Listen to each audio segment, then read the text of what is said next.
ನನ್ನ ಹತ್ರ ಇರೋದು ಶೆವರ್ಲೆ ಕಾರ್ ರೇಡಿಯೋ 1941ದ್ದು. First car came to India 1941 ಅಲ್ಲಿ. I think it was from Jaipur Maharaja ಅವ್ರದ್ದು ಕಾರಿಂದ.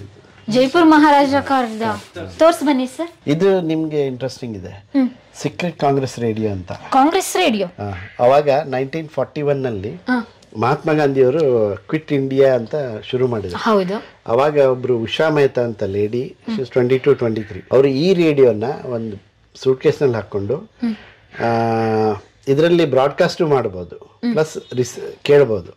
ಸೊ ಅವರು ಬಾಂಬೆನಲ್ಲಿ ದೊಡ್ಡ ದೊಡ್ಡ ಬಿಲ್ಡಿಂಗ್ ಮೇಲೆ ಹತ್ಬಿಟ್ಟು Nehru Gandhi speech against British ಮಾಡ್ತಾಯಿದ್ರು. ಸೊ ಅದು 3-4 ತಿಂಗಳು they try to British were train to capture her. That lady used to say, this is Congress radio calling on wavelength of 42.34 meters from somewhere in India ಅಂತ ಹೇಳ್ತಿದ್ರು. ಯಾಕೆಂದ್ರೆ British ಕಣ್ ತಪ್ಪಿಸ್ಬೇಕಲ್ಲ. ನೀವು history ಓದಿದ್ರೆ Hitler in 1943-44 he made almost 8 lakh radios. ನಮಸ್ಕಾರ, ನನ್ನ ಹೆಸರು ಉದಯ್ ಕಲ್ಬುರ್ಗಿ ಅಂತ.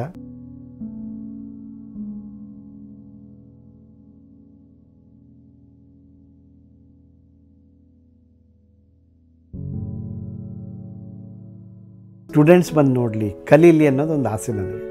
ಈ ಮ್ಯೂಸಿಯಮ್ ಎಲ್ಲ ಓಪನ್ ಇದೆ, ಇದೇನು ಚಾರ್ಜ್ ಇಲ್ಲ, ಏನಿಲ್ಲ, ಕಾಲ್ ಮಾಡಿ ಬರ್ಬೋದು. I will be very happy to receive them.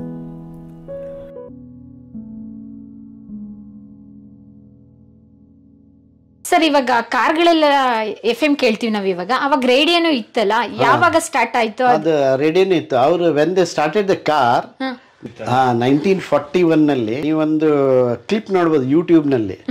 Charlie Chaplin ಒಂದು ರೆಕಾರ್ಡ್ ಪ್ಲೇಯರ್ ರೇಡಿಯೋಗ್ರಾಮನ್ನ ಒಂದು ಕಾರ್ನಲ್ಲಿ ಹಾಕೊಂಡು ಹೋಗಿ ಕೇಳ್ತಿರ್ತಾರೆ. ಅದೊಂದು ಒಳ್ಳೆ ಕ್ಲಿಪ್ ಇದೆ. ಅದಾದಮೇಲೆ ಕಾರ್ ರೇಡಿಯೋ ಮಾಡಿದರು. ಕಾರ್ ರೇಡಿಯೋದಲ್ಲಿ ನಿಮಗೆ 12 ವೋಲ್ಟ್ಸ್ ಇರುತ್ತೆ ಕಾರ್ ಬ್ಯಾಟರಿ. 12 ವೋಲ್ಟ್ಸಿಂದ 230 ಮಾಡಿ ರೇಡಿಯೋ ಮಾಡಬೇಕು. So they made some electronic device ಮಾಡಿ, ಎಲೆಕ್ಟ್ರಿಕಲ್ ಡಿವೈಸ್ ಮಾಡಿದರು. ನನ್ನ ಹತ್ರ ಇರೋದು ಶೆವರ್ಲೆ ಕಾರ್ ರೇಡಿಯೋ 1941ದ್ದು. First car came to India 1941 ಅಲ್ಲಿ. I think it was from Jaipur Maharaja ಅವ್ರದ್ದು ಕಾರಿಂದ. ಜೈಪುರ್ ಮಹಾರಾಜ ಕಾರ್ದ ತೋರ್ಸ್ ಬನ್ನಿ ಸರ್. ಇದೆ ಸರ್? ಹಾಂ, ಇದೆ. ಓಕೆ, ಇಟ್ಕೋಬೋದಾ? ಇದೆ ನೋಡಿ. ಜೈಪುರ್ ಮಹಾರಾಜರು ಕಾರ್ಗೆ ಬಳಸ್ತಾ ಇದ್ದ ರೇಡಿಯೋ ಸರ್ ಕಲೆಕ್ಷನ್ ಮಾಡಿದ್ದಾರೆ. 1942 ಬಿಫೋರ್ ಇಂಡಿಪೆಂಡೆಂಟ್. ಈಗ ಸಿಗುತ್ತೆ ಆನ್ಲೈನು, ಬಟ್ ಅದೇ 2.5-3 ಲಕ್ಷ ಆಗುತ್ತೆ. ನಿಮ್ಗೆ ಡಿಸ್ಕೌಂಟ್ ಕೊಡ್ತೀನಿ, ನಂದಿನಿಯವರಿಗೆ ಅಲ್ಲಿಗೆ ಡಿಸ್ಕೌಂಟ್. ಸರ್, 2.5-3 ಲಕ್ಷ ಅಂತ ಹೇಳಿದ್ರೆ ಕಾರೇ ತಗೋಬೋದಲ್ಲ ಸರ್, ಲೋನ್ ಮಾಡಿಸ್ಕೊಂಡು ಅದಕ್ಕೊಂದು 2 ಲಕ್ಷ ಹಾಕೊಂಡು ಈ ರೇಡಿಯೋಗೆ ಅಷ್ಟೊಂದು ಹಾಕ್ಬೇಕಂತ ನಮ್ಮ ಇವಾಗಿನ ಜನರೇಷನ್ ಯೋಚನೆ ಮಾಡ್ತಾರೆ sir. Obviously right or wrong sir? Correct sir ನಾನು ಹೇಳಿದ್ದು. ಕರೆಕ್ಟ್. ಇದಕ್ಕೆ 3 ಲಕ್ಷ ಕೊಟ್ಟು ತಗೊಳ್ಳೋದು, ನಾವೊಂದು ಕಾರ್ ತಗೋಬೋದಲ್ಲ ರೇಡಿಯೋಗೆ. ಆ ಕ್ರೇಜ್, ಆ ಇಂಟ್ರೆಸ್ಟ್ ಇರ್ಬೇಕು. ಅಲ್ಲ, ಇಂಟ್ರೆಸ್ಟ್ ಇರಬೇಕು. ಅದೇ ಹೇಳಿದ್ನಲ್ಲ, ಯಾಕೆ ನನ್ನ ಹತ್ರ ಬರುತ್ತೆ ಅಂದ್ರೆ ಎಲ್ಲೋ ಒಂದು ಸಂಬಂಧ ಇದೆ, ಬರುತ್ತೆ. ಅವನು ತುಂಬಾ ಹುಡುಕ್ತಾ ಇದೆ ಯಾರಿಗಾದ್ರೂ ಕೊಡಬೇಕು, ಮಾರಬೇಕು ಅಂತ. ಅದು ಆಮೇಲೆ ನನಗೆ ಬಂತು, ನಾನು ನೆಗೋಷಿಯೇಟ್ ಮಾಡಿ ತಗೊಂಡೆ. It's one of the very historical piece. ಎಷ್ಟಿರ್ಬೋದು ಸರ್ ಇದಕ್ಕೆ ಒರಿಜಿನಲ್ ರೈಟ್? ಎಷ್ಟು ಒರಿಜಿನಲ್ ಗೊತ್ತಿಲ್ಲ. Chevrolet they were doing for their own cars. ಅದ್ರದ್ದು ರೇಟ್ ಗೊತ್ತಿಲ್ಲ. Along with the car they use to sell. ಹೀಗಾಗಿ ಇದ್ರ ಸಪರೇಟ್ ಆಗಿ ಸೇಲ್ ಮಾಡಲಿಲ್ಲ. ಇವಾಗ ರೇಡಿಯೋನ ಇವಾಗ ಒಂದೊಂದು ಕಾರ್ಗುನು ಬೇರೆ ಬೇರೆ ರೀತಿಯಾಗಿ ಮಾಡ್ತಾ ಇದ್ರ? ಈಗ ಮಾಡ್ತಿದ್ದಾರೆ. ಅವಾಗೆಲ್ಲ ಅವರೇ ಮಾಡ್ತಾ ಇದ್ರು. ಶೆವರ್ಲೆ ತಗೊಂಡ್ರೆ ಶೆವರ್ಲೆ, ಜನರಲ್ ಮೋಟರ್ಸ್ ತಗೊಂಡ್ರೆ ಅವ್ರದೇ ರೇಡಿಯೋ ಇರೋದು. ಹೀಗಾಗಿ ಅದ್ರದ್ದು ಸಪರೇಟ್ ಆಗಿ ವ್ಯಾಲ್ಯೂ ಇರ್ತಿರ್ಲಿಲ್ಲ. Without car they never sold A, without radio they never sold A car. Radio ಇದೆ ಅಂತ ಹೇಳಿದ್ರೆ ಸ್ವಲ್ಪ ರೇಟ್ ಜಾಸ್ತಿ ಇರ್ತಾ ಇತ್ತು. ಯಾಕಂದ್ರೆ ಮಹಾರಾಜರು ಯಾಕಂದ್ರೆ ಅದೇ ಒಂದೇ ಅಲ್ವಾ, ರೇಡಿಯೋ ಒಂದೇ ಕೇಳೋದು. ಅವಾಗೆಲ್ಲ ವಾಕ್ಮನ್ ಇರ್ಲಿಲ್ಲ, ನಿಮ್ಗೆ ಐಪಾಡ್ ಇರ್ಲಿಲ್ಲ, ಅಥವಾ ಮೊಬೈಲ್ ಇರ್ಲಿಲ್ಲ. ಹೀಗಾಗಿ it was only thing. So ಆ ಥರದ್ದು ಎಲ್ಲ ಟೆಕ್ನಾಲಜಿ. 2 ರೇಡಿಯೋ ಇದೆ ನನ್ನ ಹತ್ರ. ಒಂದು ಶೆವರ್ಲೆ ಇದೆ, ಒಂದು ಪೈ ಅಂತ. ಇದು 1962ದು. ಓಕೆ, ಇದೆಲ್ಲಿಂದ ತಗೊಂಡಿದ್ದು ಸರ್ ನೀವು? ಇದು ಎಲ್ಲಿಂದ ಬಂತು ನೆನಪಿಲ್ಲ, but I took it from Bombay or Chennai ಅನ್ಸುತ್ತೆ, ಗೊತ್ತಿಲ್ಲ. ನಾನು ತುಂಬಾ ಓಡಾಡ್ತಾ ಇದ್ದೆ ಸಂಡೇ ಮಾರ್ಕೆಟ್ಗೆ. ಸಂಡೇ ಮಾರ್ಕೆಟ್ನಲ್ಲಿ ಮಾರ್ತಾ ಇದ್ರು ಅವಾಗೆಲ್ಲ. ಅಲ್ಲಿ ಓಡಾಡಿ ಕಲೆಕ್ಟ್ ಮಾಡಿರೋದು. ಬೆಂಗಳೂರಿನಲ್ಲಿ, ಪೂನಾದಲ್ಲಿ, ಬಾಂಬೆನಲ್ಲಿ. ನಾನು ಯಾವಾಗೂ ಟ್ರಾವೆಲ್ ಮಾಡ್ತಾ ಇರ್ಬೇಕಾದ್ರೆ ಎಲ್ಲ ಫ್ರೈಡೇ ಮೀಟಿಂಗ್ ಇಟ್ಕೋತಾ ಇದ್ದೆ.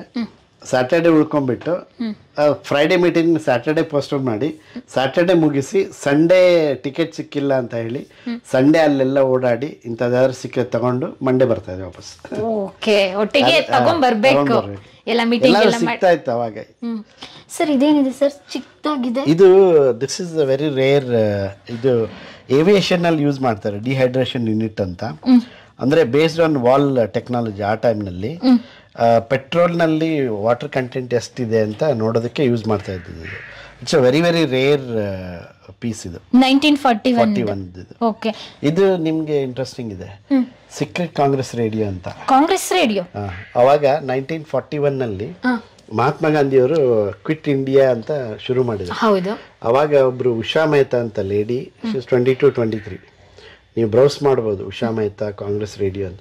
ಅವರು ಈ ರೇಡಿಯೋನ ಒಂದು ಸೂಟ್ ಕೇಸ್ನಲ್ಲಿ ಹಾಕ್ಕೊಂಡು ಇದರಲ್ಲಿ ಬ್ರಾಡ್ಕಾಸ್ಟು ಮಾಡ್ಬೋದು, ಪ್ಲಸ್ ಕೇಳ್ಬೋದು.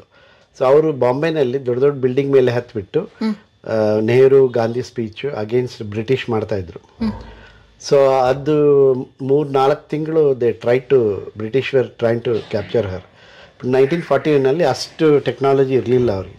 So they took help of US marine navy ಇದ್ದವ್ರಿಗೆ. US ದವರು ಕೋಸ್ಟಲ್ ಮರೈನ್ ಬೋಟನ್ನು ತಗೊಂಡು ಆಮೇಲೆ ಹುಡುಕಾಡಿ ಇಲ್ಲ ಬಾಂಬೆನಲ್ಲೇ ಮಾಡ್ತಾಯಿದ್ರು. That lady use to say this is Congress radio calling on wave length of 42.34 meters from somewhere in India ಅಂತ ಹೇಳ್ತಿದ್ರು. ಯಾಕೆಂದ್ರೆ ಬ್ರಿಟಿಷ್ ಕಣ್ ತಪ್ಪಿಸ್ಬೇಕಲ್ಲ. ಸೊ ಒಂದು ಬಿಲ್ಡಿಂಗ್ನಿಂದ ಒಂದು ಗಂಟೆ ಬ್ರಾಡ್ಕಾಸ್ಟ್ ಮಾಡಿ ಮತ್ತೆ ಬೇರೆ ಕಡೆ ಹೋಗಿ ಮಾಡ್ತಾ ಇದ್ರು. ಆಗ ರೇಡಿಯೋ ಕೇಳೋರಿಗೆ ಅಂದರೆ ಇಂಡಿಪೆಂಡೆನ್ಸ್ ಇದನ್ನ ಮಾಡಲಿ ಅಂತ, ಕ್ವಿಟ್ ಇಂಡಿಯಾ ಇದಕ್ಕೆ.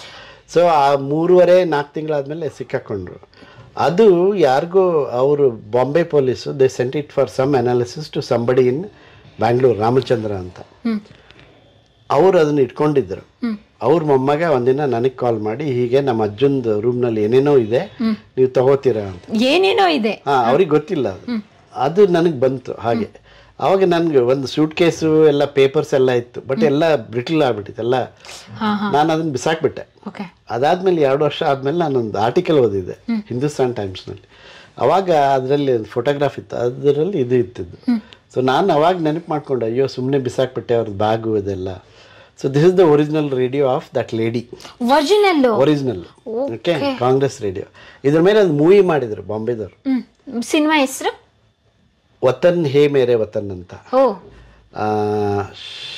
Sara Ali Khan, she is a actors. Usha Mehta role ಮಾಡ್ತಿದ್ದಾರೆ. ನೋಡಿ, ಇಟ್ಸ್ ವೆರಿ ಇನ್ಸ್ಪೈರಿಂಗ್ ಸ್ಟೋರಿ. ಆ ಲೇಡಿ ಅಷ್ಟು ಗಟ್ಸ್ ಇಟ್ಕೊಂಡು ಅವನ್ನ ಇದನ್ನೆಲ್ಲ ಎತ್ಕೊಂಡು ಬೇರೆ ಬೇರೆ ಬಿಲ್ಡಿಂಗ್ ಮೇಲೆ ಹೋಗಿ ಮಾಡಿ ಬ್ರಾಡ್ಕಾಸ್ಟ್ ಮಾಡ್ತಿದ್ರಲ್ಲ, ದಟ್ ಇಸ್ ವಂಡರ್ಫುಲ್. ಹಾಗಾದ್ರೆ ಇದು one of the major role ನಮ್ದು. ಇದು part of A history, independence history. Okay. But ಏನದು ಯಾರಿಗೆ ಇಂಟ್ರೆಸ್ಟ್ ಇಲ್ಲ, ನಮ್ಗೆ ತುಂಬಾ ಇಂಟ್ರೆಸ್ಟ್ ಇದೆ. ನನ್ನ ಹತ್ರ ಬಂತು. ಇದಕ್ಕೇನಾದ್ರೂ ಯಾವ ರೀತಿ ಇದಕ್ಕೆ ಮಾಡ್ಬೇಕು, ಇದನ್ನ ರಿಸ್ಟೋರ್ ಮಾಡ್ಬೇಕು ಅನ್ಕೊಂಡಿದೀನಿ. ಬಟ್ ಇದರಲ್ಲಿ ಟ್ರಾನ್ಸ್ಮಿಟರ್ ಇರೋದ್ರಿಂದ ಸ್ವಲ್ಪ ನೋಡ್ಬೇಕು ಅದು ಹೇಗೆ ಏನ್ ಮಾಡ್ಬೇಕು ಅಂತ. ಇದು ಆನ್ ಮತ್ತೆ ಆಫ್, ಆನ್ ಆಫ್ ಆ ಥರ ಎಲ್ಲ. ಓಕೆ ಸರ್, ಅದು ನೀವು ಹೇಳಿದ್ರಲ್ಲ ಇಂಡಿಪೆಂಡೆನ್ಸ್ ಟೈಮ್ ಅಲ್ಲಿ ವಾಯ್ಸ್ ನ ಅವ್ರು ಸ್ಪೀಚ್ ಮಾಡಿದ್ನ ತಗೊಂಡೋಗಿ ರಿಲೇ ಮಾಡ್ತಿದ್ರು, ವಿಚ್ ಇಸ್ ಲೈಕ್ ನಾವಿವಾಗ ಲೈವ್ ಬ್ರಾಡ್ಕಾಸ್ಟ್ ಮಾಡ್ತೀವಲ್ಲ, ಅದೇ ತರ ಸೇಮ್ ಬ್ರಾಡ್ಕಾಸ್ಟ್ ಮಾಡ್ತಿದ್ರು ಅವರು. ಈ ರೇಡಿಯೋ ಬದಲು ಈ ಆಕಾಶವಾಣಿ ಹೇಗೆ ಬರ್ತಾ ಇದೆ ಅಲ್ಲ, ಅದೇ ತರ ಬ್ರಾಡ್ಕಾಸ್ಟ್ ಮಾಡ್ತಿದ್ರು ಅವರು. ಹೇಗೆ ಸರ್ ಅವಾಗಿನ ಕಾನ್ಸೆಪ್ಟ್? ಅವಾಗ ಕಾನ್ಸೆಪ್ಟ್ ಅಂದ್ರೆ ಅವ್ರದ್ದು ನೆಹರು ಗಾಂಧಿ ಸ್ಪೀಚ್ ಎಲ್ಲ ಇದ್ರಲ್ಲಿ ಬಂದ್ಬಿಟ್ಟಿತ್ತು, LP ನಲ್ಲಿ 78 RPM ನಲ್ಲಿ. ಅದನ್ನ ಹಾಕ್ಬಿಟ್ಟು ಅದನ್ನ ರನ್ ಮಾಡಿ ಅದನ್ನ ಇದಕ್ಕೆ ಕನೆಕ್ಟ್ ಮಾಡಿ ಬ್ರಾಡ್ಕಾಸ್ಟ್ ಮಾಡೋರು. ಅಂದ್ರೆ ಅವ್ರಿಗೆ ಇನ್ನು ಔಟ್ ಸ್ಯಾಟಲೈಟ್ ಥ್ರೂ ಇನ್ನು ಔಟ್ ಏನ್ ಸ್ಯಾಟಲೈಟ್ ಇಲ್ಲ, ನೀವು ಇಟ್ಕೊಂಡ್ಬಿಟ್ಟು ಮೇಲ್ಗಡೆ ದೊಡ್ಡ ಬಿಲ್ಡಿಂಗ್ ಮೇಲೆ ಹೋಗಿ ಬ್ರಾಡ್ಕಾಸ್ಟ್ ಶುರು ಮಾಡಿದ್ರೆ ಒಂದು 3 kilometer ನಲ್ಲಿ you can listen in the radio. ದೊಡ್ಡ ಮಟ್ಟದಲ್ಲಿ ಕೇಳ್ತಾ ಇತ್ತು. ಇವಾಗ ಯೂಶಲಿ ನಾವ್ ಇವಾಗ ಕಮ್ಯುನಿಕೇಶನ್ ಇಲ್ಲದೆ ಇರೋ ಕಾಲದಲ್ಲಿ ಮಾಡಿದ್ರೆ broadcast radio was A very important point, important equipment during those times. ಯಾಕಂದ್ರೆ ಬೇರೆ ಕಮ್ಯುನಿಕೇಶನ್ ಇರಲಿಲ್ಲ ಟು ರೀಚ್ ಮಾಸ್. ನೀವು ಹಿಸ್ಟ್ರಿ ಓದಿದ್ರೆ Hitler in 1943-44 he made almost 8 lakh radios to give it to the people to tell about his propaganda ಮಾಡೋದಕ್ಕೆ. You should support Hitler, you should throw out Jews, ಆ ಥರ ಎಲ್ಲ. ಅದು ಇನ್ನೂ ಹಿಸ್ಟ್ರಿನಲ್ಲಿದೆ, ನೀವು ಯೂಟ್ಯೂಬ್ನಲ್ಲಿ ವಿಡಿಯೋನೂ ಇದೆ. ಆ ಟೈಮ್ನಲ್ಲಿ ಅವನು ಅಷ್ಟು ರೇಡಿಯೋ ಮಾಡಿದಾನಂದರೆ ರೇಡಿಯೋಗೆ ಎಷ್ಟು ಮಹತ್ವ ಕೊಟ್ಟಿದ್ರು ಅಂತ. ಸೊ ಮೋಸ್ಟ್ ಆಫ್ ದ ಆಮೇಲೆ ಅದೇ ಥರ ರೇಡಿಯೋಸ್ ಹೇಗೆ ಬಂತಲ್ಲ ಅದೇ ಥರ ಸ್ಪೈ ರೇಡಿಯೋಸು ಶುರು ಮಾಡಿದ್ರು. ಯಾಕಂದರೆ somebody has to counter attack. Hitler ಸರಿ ಇಲ್ಲ ಅಂತ ಹೇಳೋದಕ್ಕೆ ಅವ್ರಿಗೂ ರೇಡಿಯೋ ಎಕ್ವಿಪ್ಮೆಂಟ್ ಬೇಕಲ್ಲ, ಅದಕ್ಕೂ ಮಾಡಿದ್ರು ಅವರು. ಓಕೆ, ಅಂದ್ರೆ ಮಾಸ್ ಮೀಡಿಯಾ ಕಮ್ಯುನಿಕೇಶನ್ ಇದ್ದಂಗೆ ಕರೆಕ್ಟ್ ರೇಡಿಯೋ. ಓಕೆ, ಈಗ ನೀವು 2 ಸೆಕೆಂಡ್ನಲ್ಲಿ ನಿಮಗೆ I think maybe 10 seconds it reaches. ಇನ್ಸ್ಟಾಗ್ರಾಮ್ನಲ್ಲಿ ಒಬ್ಬರಿಗೆ ಒಂದು ಹಾಕಿದರೆ within 10 seconds somebody will see it. ಅಷ್ಟು ಫಾಸ್ಟ್ ಇದೆ ಅಂದರೆ ಆ ಟೈಮ್ನಲ್ಲಿ ಇದೇ ಒಂದೇ ರೀಚ್ ಆಗಬೇಕಿತ್ತು. ಇದಕ್ಕಿಂತ ಪವರ್ ಏನು ಅವಶ್ಯಕತೆ ಇದೆ? ಪವರ್ ಅವಶ್ಯಕತೆ.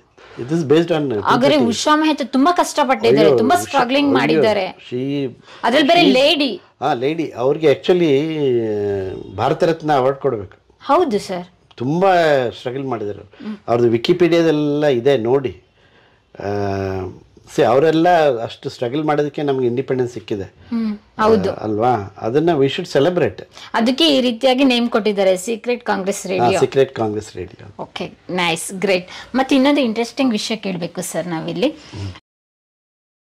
ಪ್ರಿಯ ವೀಕ್ಷಕರೇ, ನಾವು ತೋರಿಸುತ್ತಿರುವ ಇತಿಹಾಸದ ಕಥೆಗಳು ಕನ್ನಡದ ಕಲೆ, ಸಾಹಿತ್ಯ, ಸಂಸ್ಕೃತಿ, ಜನಜೀವನ, ಇತಿಹಾಸ ಸೃಷ್ಟಿಸಿದ ಜನಸಾಮಾನ್ಯರ ಅಸಾಮಾನ್ಯ ಕಥೆಗಳು ನಿಮಗೆ ಇಷ್ಟ ಆಗಿದ್ಯಾ? ಹಾಗಿದ್ರೆ ವಿಡಿಯೋ ನೋಡಿ ಸುಮ್ಮನಾಗ್ಬೇಡಿ, ಶೇರ್ ಮಾಡಿ, ಸಪೋರ್ಟ್ ಮಾಡಿ, ನಮ್ಮೊಂದಿಗೆ ಜೊತೆಯಾಗಿ. ಇದು ನೀವೇ ಬೆಳೆಸಿದ ನಿಮ್ಮ ನೆಚ್ಚಿನ ಡಿಜಿಟಲ್ ಮಾಧ್ಯಮ. ಇನ್ಮುಂದೆ ನಿಮಗಾಗಿ ಇನ್ನಷ್ಟು ವಿನೂತನ ಶೈಲಿಯಲ್ಲಿ ಬರಲಿದೆ. ನೈತಿಕ ಬೆಂಬಲದ ಜೊತೆಗೆ ಆರ್ಥಿಕ ಬೆಂಬಲ ನೀಡಿ. ನಿಮ್ಮ ಬೆಂಬಲವೇ ನಮಗೆ ಪ್ರೇರಣೆ, ಸ್ಫೂರ್ತಿ ಕೂಡ.